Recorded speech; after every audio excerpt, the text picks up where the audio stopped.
السلام علیکم دوستو، آج میں آپ کے سامنے 3 جرنیلوں کی کہانی رکھنے لگا ہوں، اور یہ کہانی اگر آپ سنتے گئے آپ کو معلوم ہو جائے گا کہ آزاد کشمیر میں اس وقت کیا ہو رہا ہے، خیبر پختونخوا کے اندر کیا ہو رہا ہے، میرپور اور ڈڈیال کے پانیوں میں کس طریقے سے بھونچال آ چکا ہے، درہ خیبر سے اٹھنے والی لال پیلی نیلی براؤن آندھی وہ کس جانب جاتی ہوئی نظر آ رہی ہے، علیمہ خان کے بیانات میں اگریشن ایک دم کیسے آ گیا ہے، کل انہوں نے ایبٹ آباد میں یا ہزارہ ڈویژن میں جو مختلف جگہوں پر سپیچز کی ان کے گرد کراؤڈ بھی اکٹھا ہو گیا، عمر ایوب بھی ان کی ہاں میں ہاں ملاتے ہوئے نظر آئے، یہ سب کچھ اچانک سے کیسے ہونے لگ گیا، محمود خان اچکزئی علامہ راجہ ناصر عباس کے بیانات میں ایک دم سے اگریشن کیسے آ گیا، یا جموں کشمیر عوامی ایکشن کمیٹی نے این اس دن جب میرپور کے اندر الیکشن کال کیے گئے ہیں، ووٹنگ والا دن ہے، اس دن راولہ کوٹ سے مظفر آباد کی جانب لانگ مارچ کا اعلان کیسے کر دیا۔ اس ضمن میں آج آپ کو 3 جرنیلوں کی کہانی پیش کروں گا، اور آپ یہ تینوں جرنیلوں کی کہانی سنتے جائیں گے تو آپ کو بہت سارے فیکٹس آٹومیٹک آپ کے سامنے آنا شروع ہو جائیں گے۔ آپ کو یاد ہے 1 اپریل 2023 سے متواتر آپ میرے ولاگز اگر سنیں تو آپ کو نظر آ رہا ہے کہ میں ہمیشہ آپ کو کہتا ہوں کہ پاکستان کا ذائچہ ایرانی طرز انقلاب سے بہت زیادہ ملتا ہے، پاکستان تیزی کے ساتھ ایرانی طرز انقلاب کو فالو کرنے جا رہا ہے، جس طرح ایران کے اندر انقلاب آیا، جس طرح انقلاب کے بعد ایران کے اندر سسٹم چینج ہوا، تمام تر آئینی خد و خال، معاشی خد و خال، ایڈمنسٹریٹو خد و خال جس طریقے سے چینج ہوئے، پاکستان بھی عین انہی پیراڈائمز پر چینج ہونے جا رہا ہے۔ اور اس کے بعد جس طرح ایران میں 1980 ٹو 1988 جو کلچرل ریولوشن آیا، جس کے ابتدا کے 3 سال 1980 سے 1983 تک کا جو کلچرل ریولوشن کا ابتدائی 3 سال کا پیریڈ تھا وہ بہت زیادہ سٹرکٹ تھا، پاکستان کے اندر بھی کلچرل ریولوشن اسی طرح کا آئے گا، لیکن ایران اور چین کے کلچرل ریولوشن سے بھی بڑھ کر ہوگا۔ اب یہاں پر اگر میں 3 جرنیلوں کے حوالے سے بات کروں تو ان کا تعلق بھی ایران کی امپیریل آرمی سے ہی تھا اور رضا شاہ کی امپیریل آرمی سے تھا، لیکن یہ کہانی آپ سنیں گے تو پاکستان کے موجودہ تمام تر معاملات آپ کو سمجھنے میں بہت زیادہ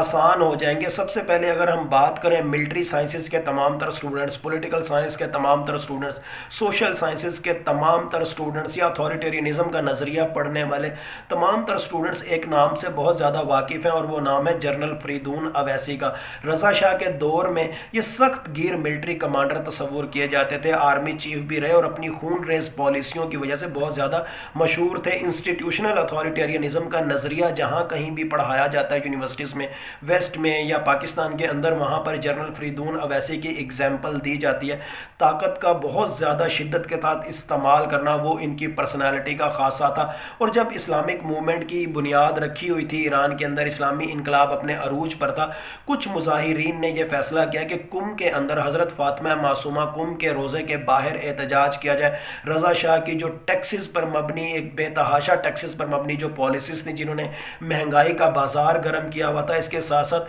سواک کی صورت میں جو ایک خفیہ ایجنسی تھی، اس کی صورت میں لوگوں کے کاروباروں پر، لوگوں کی شخصی زندگی پر جو قدغن لگائی گئی تھی، اس کے خلاف احتجاج کا جب فیصلہ ہوا تو یہ جنرل فریدون اویسی ہی تھے جنہوں نے فوج کو حکم دیا کہ ٹینکوں کے ساتھ اس کراؤڈ کے اوپر چڑھائی کر دو۔ اور پھر آپ نے اکثر ڈاکومنٹریز میں بھی دیکھا ہوگا، پڑھا بھی ہوگا، سنا بھی ہوگا کہ حضرت فاطمہ معصومہ قم کے روضے کے باہر جو نہر ہے اس کا پانی انسانی خون سے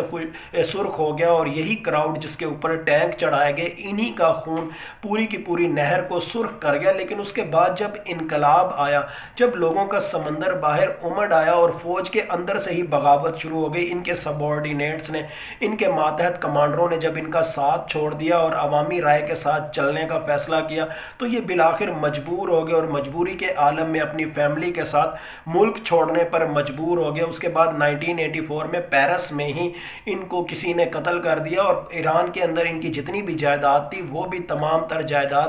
ضبط کر لی گئی۔ ایک کہانی تو جنرل فریدون اویسی کی ہے جو اکیڈیمکلی تمام تر یونیورسٹیز میں انسٹیٹیوشنل اتھارٹیرینزم کی بنیاد پر پڑھائی جاتی ہے۔ دوسری کہانی بھی امپیریل آرمی کے ایک اور جنرل کی ہے، اور ان جنرل کا نام ہے جنرل عباس کراباغی۔ یہ آخری چیف آف سٹاف تھے، اور رضا شاہ نے آخری دنوں میں ان کو چیف آف سٹاف کا عہدہ دیا تھا، اور یہ بھی شاہ سے زیادہ شاہ کے وفادار بننے کے چکروں میں تھے، ہر آرڈر کے اوپر یس سر یس سر کرنے والی ان کی پرسنالٹی تھی۔ لیکن جب انہوں نے بھی دیکھا کہ ان کے پاؤں کے نیچے سے زمین کھسک رہی ہے، نچلے درجے کے تمام تر افسران یا سپاہی عوام کے حق میں کھڑے ہوتے ہوئے نظر آ رہے ہیں، اور اگر یہ کوئی آرڈر دیں گے بھی تو سپاہی اس کو ماننے سے انکار کر دیں گے، تو انہوں نے ایک اعلامیہ جاری جاری کیا۔ آپ کو یاد ہوگا تہران کے اندر امام خمینی جب لینڈ کیے، جب وہ پیرس سے تہران واپس لوٹے، تو وہ تاریخ تھی 1 فروری 1979، لیکن انہوں نے پھر بھی ریزسٹنس جاری رکھی ہوئی تھی۔ ہاں 11 فروری 1979 کو یہ مجبور ہو گئے اور انہوں نے ایک تاریخی اعلامیہ جاری کیا جس کو ملٹری سائنسز کے اسٹوڈنٹس، سوشل سائنسز کے اسٹوڈنٹس یا پولیٹیکل سائنس کے اسٹوڈنٹس فوجی غیر جانبداری کا اعلامیہ بھی کہتے ہیں یا ملٹری نیوٹرلٹی پروکلیمیشن بھی کہتے ہیں، اور اس کو پڑھایا جاتا ہے۔ اور 1 فروری کو امام خمینی تو تہران میں لینڈ کر چکے تھے، ان کا استقبال بھی ہو چکا تھا، لیکن 11 فروری تک بھی کہیں نہ کہیں ملٹری کے اندر سے جو ریزسٹنس جاری تھی وہ 11 فروری کو بالکل کولیپس ہو گئی، اور اس کے بعد جو رضا شاہ جو اس وقت تک بیرون ملک میں تھے، ان کی جو رہی صحیح امید تھی وہ بھی بالکل انڈرمائن کر گئی، اور انقلاب کی پختگی کے حوالے سے راہ بالکل ہموار ہو گئی۔ اس کے بعد ان صاحب نے یعنی جنرل عباس قراباغی نے اپنے ماتحتوں کے ساتھ انقلابی حکومت کے سامنے ہتھیار تو ڈال دیے، لیکن کہیں نہ کہیں ان کو ڈر تھا کہ سابقہ جتنے بھی جرائم ہیں، سابقہ جتنی بھی اساسینیشنز ہیں، سابقہ جتنے بھی اتھارٹیرینزم پر مبنی فرامین ان کی امپلیکیشنز ہیں، اس حوالے سے کہیں نہ کہیں یہ پھنس سکتے ہیں، تو اسی لیے یہ بھی ملک چھوڑنے پر مجبور ہو گئے، اور انہوں نے بھی فرانس کی ہی راہ لی اور فرانس میں باقی کی زندگی جلا وطنی میں گزاری اور گمنامی کی موت مرے۔ اب یہاں پر ایک تیسرے جرنیل کا بھی ذکر کرنا بہت زیادہ لازمی ہے، کیونکہ اگر اب ہم آزاد کشمیر اور خیبر پختونخوا کے حالات و واقعات کا جائزہ لیں، ایک دم جو مختلف سیاستدانوں کے لہجوں میں جو اگریشن آ گیا، اگر ان کا جائزہ لیں تو جنرل ولی اللہ فلاحی کا ہمیں اسٹڈی کرنا بہت زیادہ ضروری بن جاتا ہے۔ محب وطن جنرل کہلائے جاتے ہیں، درمیانے درجے کے کمانڈر بھی سمجھے جاتے ہیں۔ اس کے ساتھ ساتھ ان کے بارے میں کہا جاتا ہے کہ رضا شاہ نے جب اسٹریٹ فائرنگ کا حکم دیا تو انہوں نے سیدھی گولیاں چلانے سے انکار کر دیا، اور انہوں نے کہا کہ میں اپنے ہم وطنوں پر گولیاں نہیں چلا سکتا۔ اس کے علاوہ جنرل ولی اللہ فلاحی کے حوالے سے کہا جاتا ہے کہ وہ اندر خانے کہیں نہ کہیں اسلامک موومنٹ جو 1963 سے ہی جس کا آغاز ہو چکا تھا، 1978 اور 1979، وہ تو ایک پیک پیریڈ تھا، اتنے سال تقریباً گزر چکے تھے، 8-9 سال ایک موومنٹ کو لگے، اور اس کے بعد وہ ریولوشن کی صورت میں ٹک پلیس ہوئی۔ تو اس دوران میں جنرل ولی اللہ فلاحی کے بارے میں کہا جاتا ہے کہ یہ اسلامک موومنٹ کے جتنے بھی لیڈران تھے ان کے ساتھ در پردہ رابطے میں تھے، ان کے ساتھ ان کی ہم آہنگی تھی، بلکہ ان کے ماتحت جو سولجرز تھے، جو کمانڈر تھے، ان کی بھی ہم آہنگی تھی۔ اور آپ کو یاد ہوگا جب امام خمینی کا جہاز تہران ایئرپورٹ پر لینڈ کرتا ہے تو آپ نے اکثر ڈاکومنٹریز میں بھی دیکھا ہوگا کہ بہت سے ملٹری کمانڈر ان کو سیلوٹ کر رہے تھے۔ وہ تمام کے تمام جنرل ولی اللہ فلاحی اور ان کے ماتحت تھے، ان کی کمانڈ کے اندر تھے، اور انہی لوگوں نے بڑھ کر امام خمینی کو پروٹوکول بھی دیا، ان کو سیلوٹ بھی کیا اور ان کو استقبال بھی ان کا کیا۔ اور اس کے ساتھ ساتھ اس وقت تک تہران میں یا ایران کے جو اوورال جتنے بھی انسٹیٹیوشنز تھے ان کے اندر بھی آپ کو جو واضح تقسیم نظر آتی ہے، جس میں آدھے سے زیادہ جو سرکاری ملازمین تھے، جو پولیس والے، جو امپیریل آرمی کے جو باقی کے سولجرز تھے، وہ بھی اگر اس وقت امام خمینی کے انقلاب کو ویلکم کر رہے تھے یا ان کو سیلوٹ کر رہے تھے یا ان کے استقبال کے لیے پہنچ چکے تھے، اس کے اندر بھی کہیں نہ کہیں جنرل ولی اللہ فلاحی کا بہت زیادہ کردار تھا۔ اور اب یہاں پر اس سارے عمل کے دوران جنرل ولی اللہ فلاحی کے حوالے سے جو میں آپ کو بتا چکا ہوں، اب آپ کو آزاد کشمیر کے اندر جو کچھ ہوتا ہوا نظر آ رہا ہوگا، خیبر پختونخوا کے اندر بہت کچھ جو ہوتا ہوا نظر آ رہا ہوگا، علیمہ خان کے بیانات کل ایبٹ آباد کے اندر یا ہزارہ ڈویژن کے اندر انہوں نے جو سپیچز کی، یا اس سے پہلے بڑگرام میں، اس سے پہلے مردان کے اندر، یا اس سے پہلے بنیر کے اندر جو تمام تر سپیچز کی، آپ کو کہیں نہ کہیں کسی نہ کسی جنرل ولی اللہ فلاحی کی روح کا اس میں ایڈ ہونا، کہیں نہ کہیں جنرل ولی اللہ فلاحی کسی پرسنالٹی کا کہیں نہ کہیں اثر انداز ہونا آپ کو محسوس بھی ہو رہا ہوگا۔ ڈڈیال اور میرپور کے پانیوں میں بھونچال کے حوالے سے بھی کہیں نہ کہیں جنرل ولی اللہ فلاحی کی اگزامپل آپ کے ذہن میں کوٹ کر رہی ہوگی۔ درا خیبر سے اٹھنے والی آندھی کی صورت میں بھی آپ کو جنرل ولی اللہ فلاحی کی ایگزامپل آپ کے دماغوں میں چل رہی ہوگی، یا جو اچانک سے لانگ مارچ کا اعلان ہو چکا ہے، یا 12 ستمبر 2024 سے جو میں متواتر پریڈکشنز کر رہا ہوں کہ خیبر پختونخوا سے ایک فیصلہ کن لانگ مارچ اڈیالہ جیل کی جانب آئے گا، اس کو روکنے کے لیے ریزسٹنس بھی ہو سکتی ہے ماؤنٹینیس ایریاز میں، یا دریائے سندھ کے پلوں کے آر یا پار ثوابی کے قریب، یا جی ٹی روڈ پر، یا M1 کے اوپر کہیں بھی، یا اٹک کے اوپر، وہاں پر ریڈنس بھی ہو سکتی ہے، اور اس سے اس کراؤڈ کی صورت میں، اس لانگ مارچ کی صورت میں اڈیالہ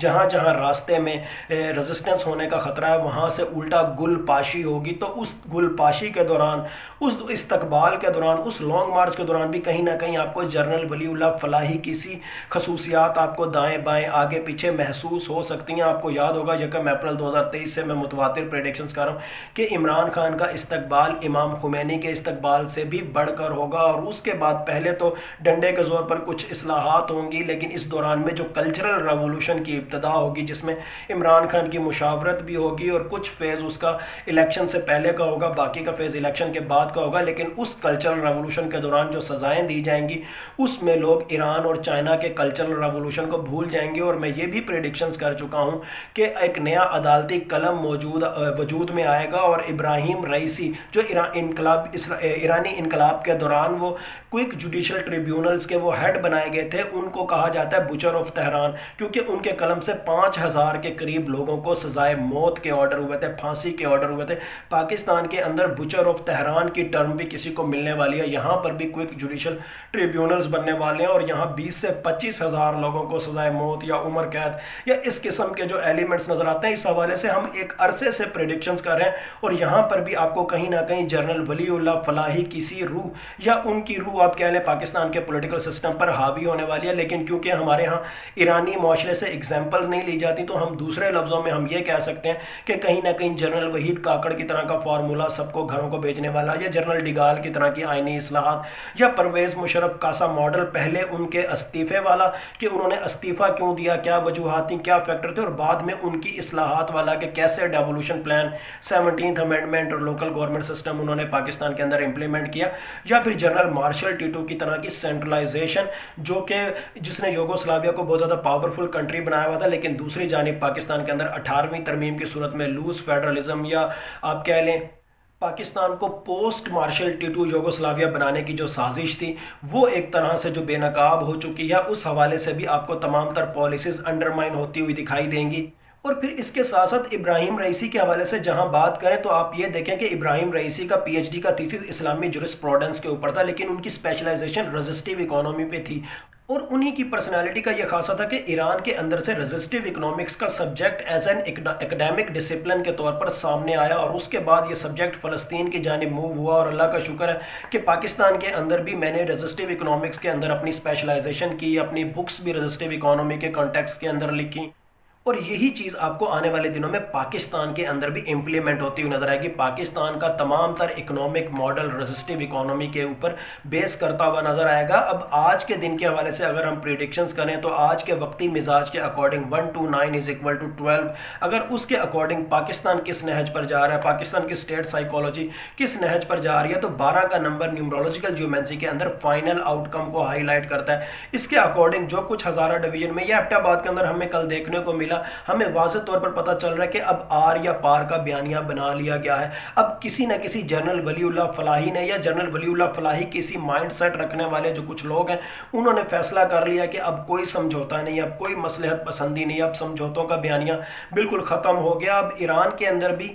جنرل ولی اللہ فلاحی کی وجہ سے جو انسٹیٹیوشنل بریک ڈاؤن ہوا تھا، بہت سارے لوگ عوامی فلاح کے ساتھ ایسوسیٹ ہو گئے تھے، بہت سارے سرکاری ملازمین عوامی ویلفیئر کے ساتھ ایسوسیٹ ہو گئے تھے، اور انہوں نے اپنے آپ کو عوام کے ساتھ انکلائن کر لیا تھا اور رضا شاہ کے ساتھ گیپ جنریٹ کر لیا تھا۔ وہی چیز آپ کو آزاد کشمیر میں ہوتی ہوئی نظر آئے گی، وہی چیز آپ کو خیبر پختونخوا میں ہوتی ہوئی نظر آئے گی، وہی چیز آپ کو پورے پاکستان میں ہوتی ہوئی نظر آئے گی، سیکنڈ لاسٹ سٹیج پر سندھ میں بھی ہوتی ہوئی نظر آئے گی، لیکن سب سے لاسٹ سٹیج میں کسی حد تک آپ کو پنجاب میں ہوتی ہوئی نظر آئے گی۔ اور اسی وجہ سے میں آپ کو کہتا ہوں کہ پاکستان کے اندر اگر نیا نظام آ بھی جائے، پاکستان کے اندر اگر نیا سسٹم آ بھی جائے، پنجاب کے لوگ یا اپر پنجاب کے لوگ خاص طور پر وہ پھر بھی سفر کرتے رہیں گے، کیونکہ ان کی آئیڈیالوجی کہیں نہ کہیں ذاتی مفاد پرستی کے نام پر، ذاتی نفسیات کے نام پر پرانے نظام کے ساتھ ڈائریکٹ یا انڈائریکٹ سائیکولوجیکلی ایسوسیٹ نظر آتی ہے۔ اور انہی جنرل ولی اللہ فلاحی کے حوالے سے دیکھا جائے تو ایسا نظر آتا ہے کہ پاکستان کے اندر بھی ان کی طرح بہت سے لوگ عوام کی طرف انکلائن ہو چکے ہیں، اور یہاں پر بھی اب کلچرل ریولوشن کی صورت میں یا انقلاب کی صورت میں اشرافیہ آپ کو آنے والے دنوں میں فرار ہوتی ہوئی نظر آئے گی، ان کے اثاثے ضبط ہوتے ہوئے نظر آئیں گے، یہاں بھی آپ کو سیلوٹ ہوتے ہوئے نظر آئیں گے، یہاں بھی آپ کو کرپشن کو معاشی دہشت گردی کے ساتھ ریلیٹ کیا جاتا نظر آئے گا، یہاں پہ بھی آپ کو